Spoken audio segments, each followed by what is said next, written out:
바꿀 수 없는 것을 바꾸려고 하지 말자.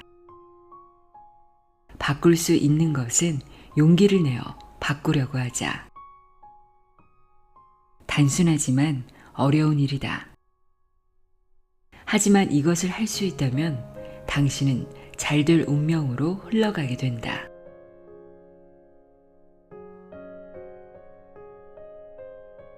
안녕하세요. 나의 소리책 갈피 소리내어 읽다입니다. 여러분은 열심히 노력만 하면 내가 이루고 싶은 일들이 다 이루어진다고 생각하시나요? 가끔은 정말 최선을 다했는데 기대했던 결과를 얻지 못할 때가 있습니다. 우리는 이럴 때, 이번엔 좀 운이 없었나 봐 라고 자신을 위로하곤 합니다.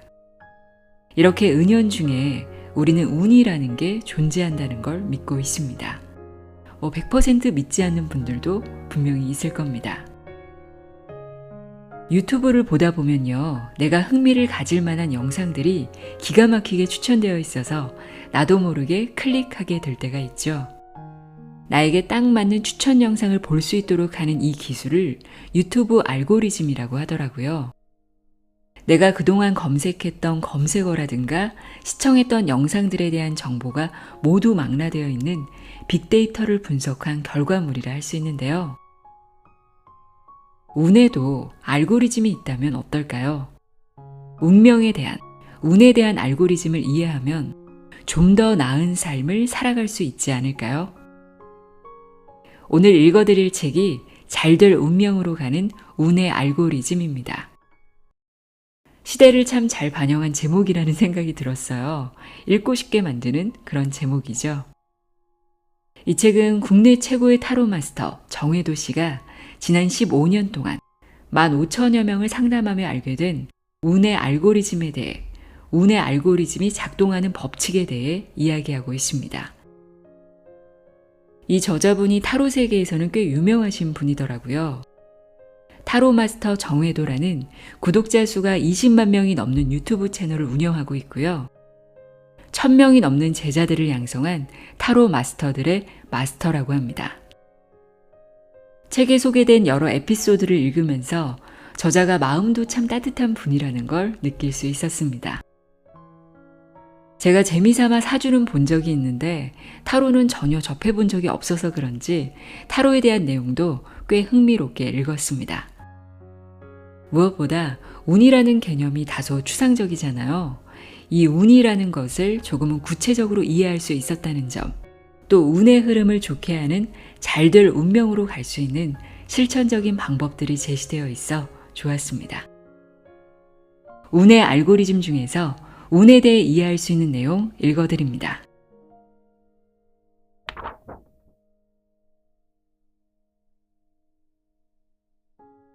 열심히 사는 것만으로 충분하지 않은 이유. 사람들이 정말 많이 하는 착각이 있다.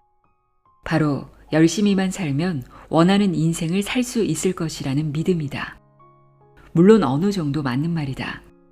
하지만 인생은 산수가 아니어서 100을 투입한다고 100의 결과가 나오지 않는다.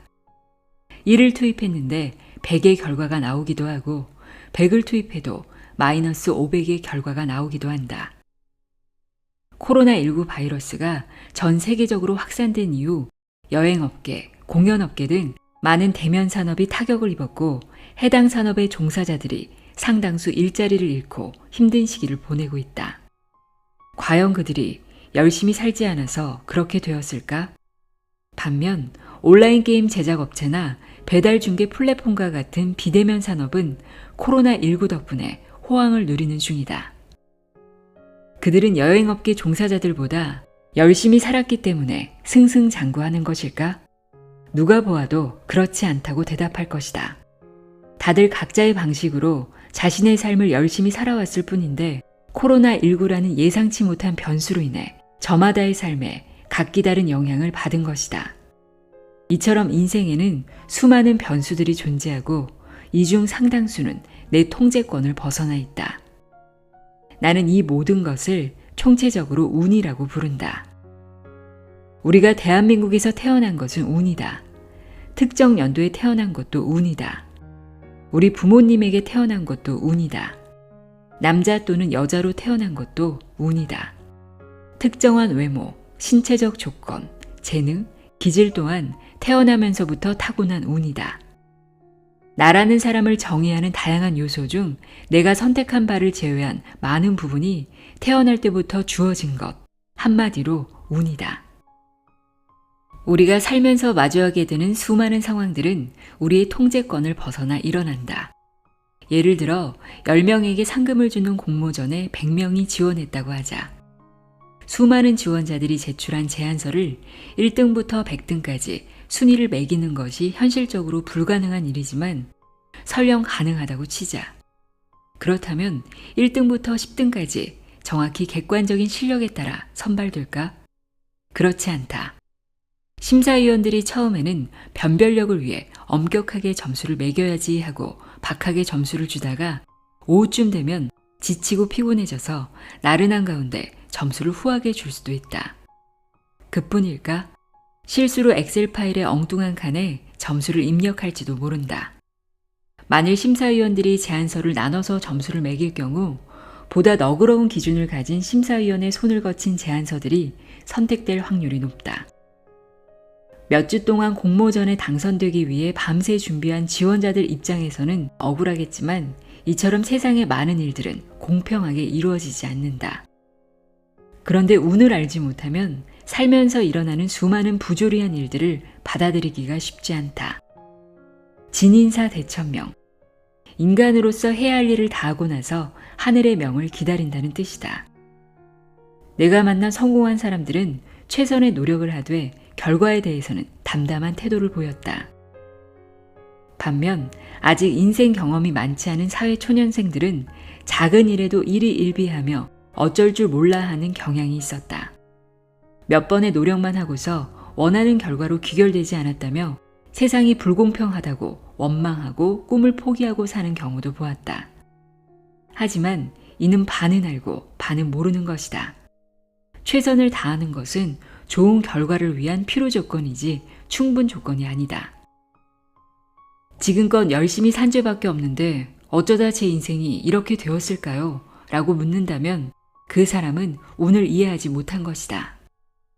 지난 15년간 이 일을 하면서 내가 도출해낸 결론 중 하나는 노력 곱하기 운은 운명이라는 공식이다. 여기서 운이라는 개념은 행운과 불운으로 나뉜다. 그래서 불운이 들어올 때는 오히려 노력하는 것이 헛수고일 수 있다. 가만히 있으면 제자리에라도 있는데 계속 발버둥 쳐서 늪으로 더 들어가는 격이다. 반대로 행운이 아주 크게 들어올 때일지라도 노력값이 0이라면 운명값도 0으로 수렴된다. 쉬운 예로 이번 주 토요일 당신에게 로또 1등이 당첨될 운이 있는데 만사가 귀찮아서 로또를 사러 나가지 않으면 1등 당첨의 행운도 없다. 현재 성공한 사람들도 과거에 한 번 이상의 실패 경험이 있다. 이런 사람들을 오랫동안 만나고 관찰해 본 결과 이들은 노력의 기본값이 크고 노력의 효율이 높았다. 또한 자기 성찰을 잘한다는 공통점이 있었다. 인생에서 크고 작은 실패를 거듭하고 있다면 그 실패들을 한번 곱씹어 보자. 어쩌면 그 실패의 원인은 노력 부족이 아니라 여러 환경적인 요소라는 결론이 도출될 수 있다. 그 환경적인 요소들이 내 통제를 벗어난 것들이라면 운이라고 볼 수 있다. 그래서 새로운 일을 도모할 때는 리스크 관리 측면에서 미리 운을 체크하는 것이 좋다. 사람이 하는 모든 일이 노력만으로 되는 것도 아니요. 그렇다고 모든 것이 운명론적으로 정해진 것도 아니다. 하지만 운을 이해하는 것만으로도 인생의 수많은 의문이 풀리고 마음의 평화가 깃든다. 그리고 자신의 현 상황을 있는 그대로 받아들이게 된다. 여기서 더 나아가 운의 흐름을 타고 운을 자기 편으로 만들면 순간의 운들이 쌓여서 운명이 된다. 그리하여 우리는 잘될 운명으로 갈 수 있다.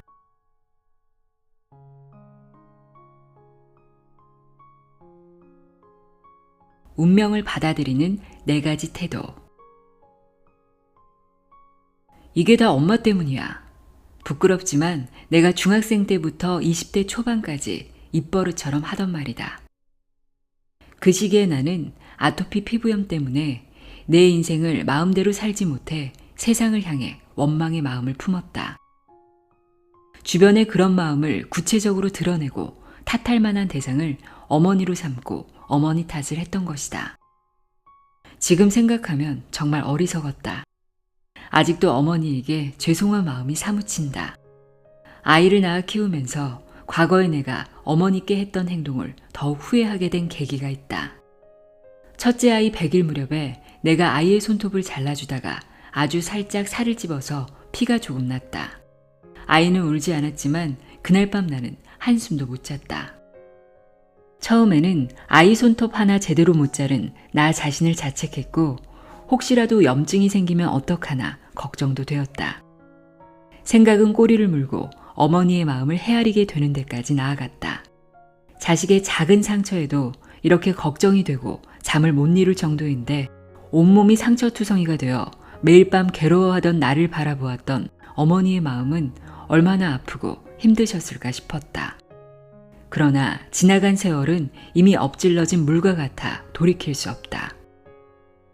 인류의 언어에는 과거, 현재, 미래의 시제가 존재하고 언어는 사고를 지배하기 때문에 우리는 세상을 바라볼 때 순차적인 관점으로 바라본다.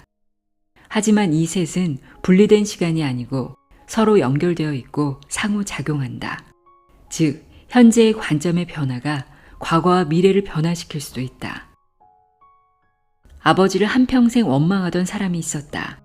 어느 날 그가 아버지의 속사정을 듣고 오해가 풀려서 과거의 아버지를 용서하고 함께 잘 지내는 것을 본 적이 있다.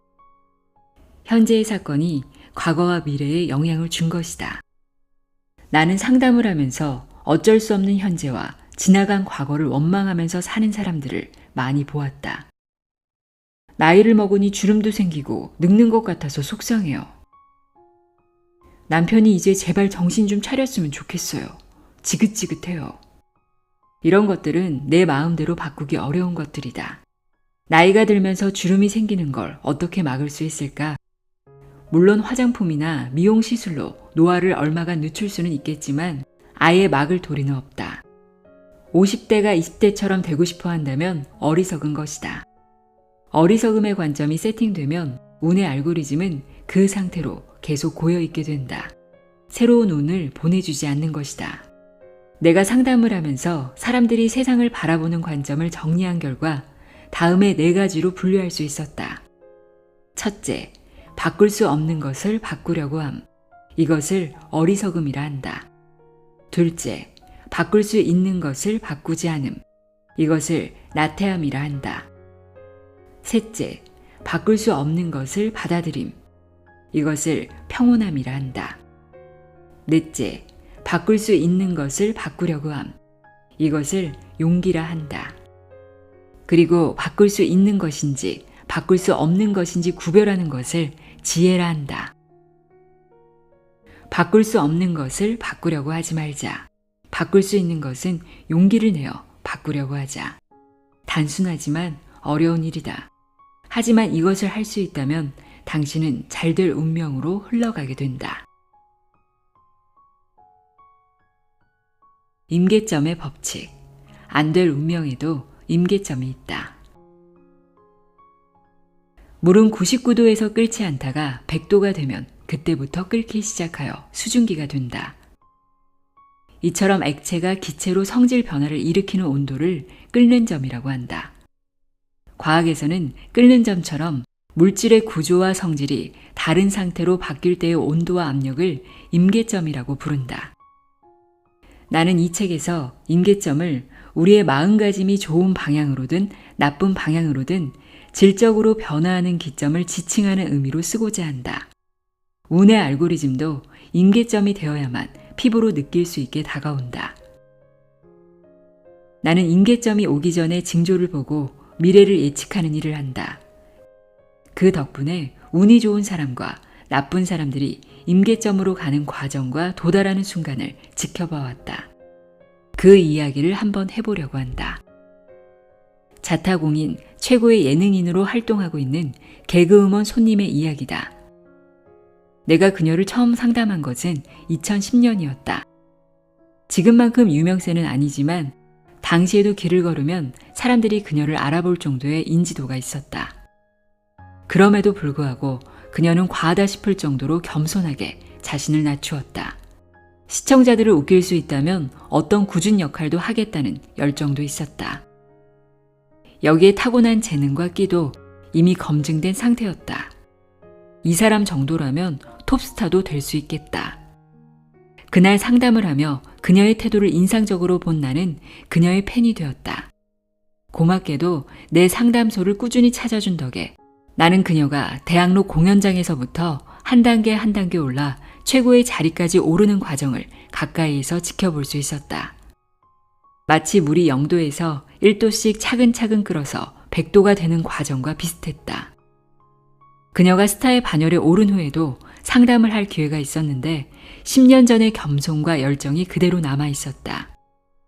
지치지도 않고 자만하지도 않기에 앞으로도 그녀는 그 자리에 오래 있을 것이다. 잘될 운명에는 두 가지의 측면이 있다.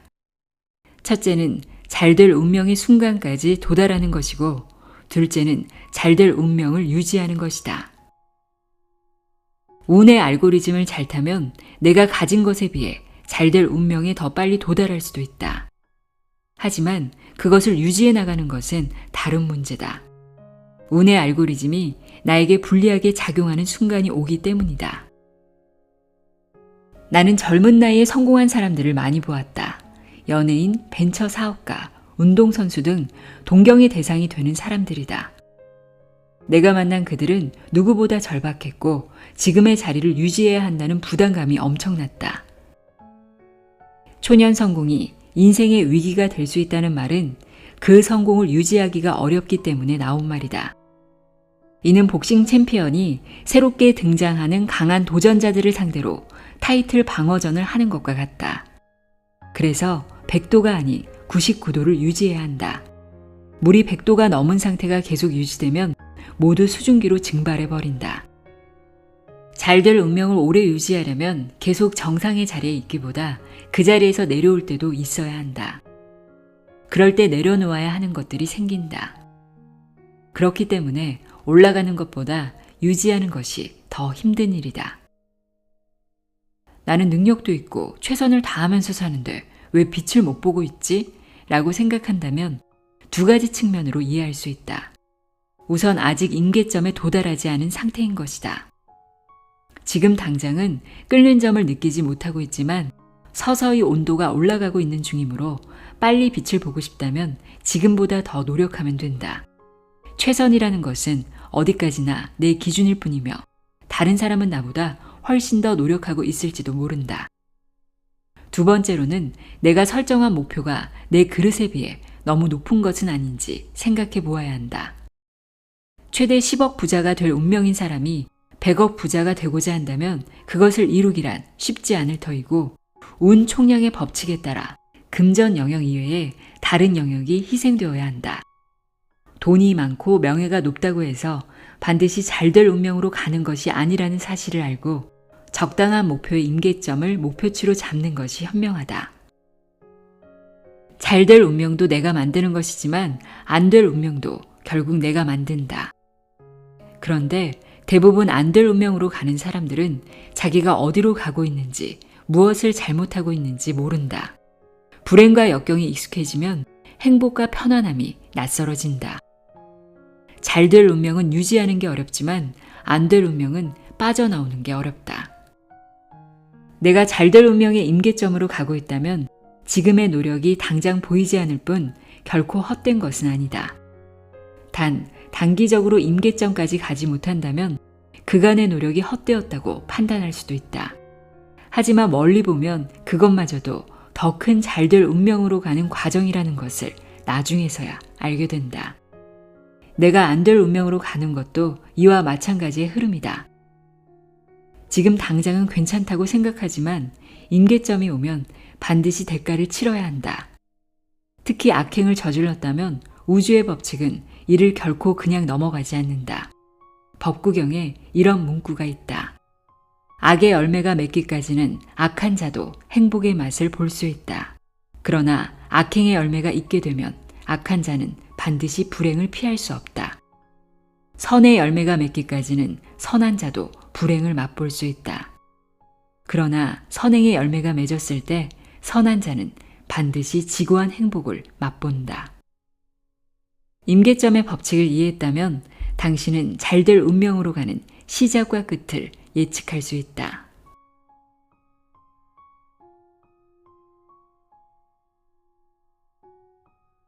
운성비를 높여주는 말의 힘. 요즘 가격 대비 성능의 줄임말인 가성비라는 말을 많이 쓴다. 여기에서 착안해 나는 운성비라는 말을 만들어 보았다. 운성비는 작은 노력으로 운을 끌어올리는 방법이다. 운성비를 올리는 좋은 방법에는 여러 가지가 있겠지만 그 중에서 한 가지만 꼽으라면 나는 긍정적인 표현을 추천하고 싶다. 감사 표현, 사랑 표현, 격려 표현 등 긍정적인 표현은 운을 끌어올린다. 요즘 사람들은 자기 마음을 잘 표현하지 못하는 경향이 있다. 더 정확히 말하자면 불만이나 지적 같은 부정의 표현은 잘하지만 감사와 격려 같은 긍정의 표현은 잘 못하는 것 같다. 긍정의 표현을 의식적으로 습관화해보자. 운이라는 것은 감정과 연결되어 있다. 따라서 내 감정이 좋은 상태가 되면 운도 더불어 좋아진다. 부모님이 계시다면 더 늦기 전에 부모님께 감사하고 사랑한다는 표현을 해보자. 얼굴을 마주하고 직접 말로 전달하면 제일 좋겠지만 쉽지 않은 일이라 자꾸 미루게 된다. 그러니 시간과 장소에 관계없이 우선은 문자 메시지부터 보내보자. 생각보다 진한 감동과 따뜻함이 느껴지는 부모님의 답신이 되돌아올 것이다. 그 다음으로는 고마운 사람들에게 메시지를 보내거나 전화를 해서 그 마음을 표현해보자. 그러면 그들이 나를 한 번이라도 더 좋게 생각할 것이고 내가 잘 되기를 응원해 줄 것이다. 이렇게 마음을 표현하는 데는 큰 돈이 들거나 시간이 오래 걸리지 않는다. 그럼에도 불구하고 운이 좋아진다. 물론 감사한 분을 떠올리며 선물을 사는 등 돈을 조금 투자하는 것도 좋다. 긍정의 표현은 작은 노력으로 운을 끌어올리는 방법이다. 물론 첫 시작은 어색하고 쑥스럽다. 하지만 습관으로 정착하면 당신을 좋은 방향으로 이끌어줄 기회가 자석처럼 끌어오게 된다. 또한 위기에 처했을 때는 그로 인한 피해의 충격을 자동차 에어백처럼 흡수해준다. 우리는 운성비 있는 행동으로 잘될 운명으로 더 빠르고 안전하게 갈 수 있다. 반대로 운성비를 나쁘게 하는 말도 있다. 기껏 누군가를 도와줘 놓고 상대방이 충분히 고마워하지 않는다며 서운함이나 원망하는 마음을 표현하는 경우가 그렇다.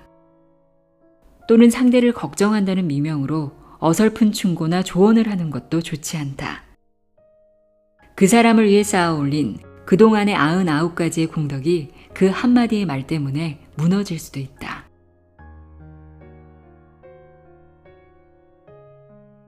잘될 운명입니다. 내가 좋아하는 시 구절이 있다. 당나라 3대 시인 중 한 명인 백낙천의 감흥에 나오는 구절이다. 길룡화복 유래유, 다뇨심지 불효우. 길룡화복은 모두 그 이유가 있어서 오는 것이니 다만 그 이유를 깊이 알면 될 뿐 근심할 바가 아니라네. 인생에서 기쁜 일이 4분의 1이라면 힘들고 슬픈 일은 4분의 3이다. 이전까지는 인생의 많은 시간을 근심해야 했을지 모른다. 운의 알고리즘을 알게 된 지금부터는 그 이유를 깊이 알 수 있게 근심하지 않게 될 것이다. 당신의 운을 믿고 따라가세요. 잘될 운명입니다.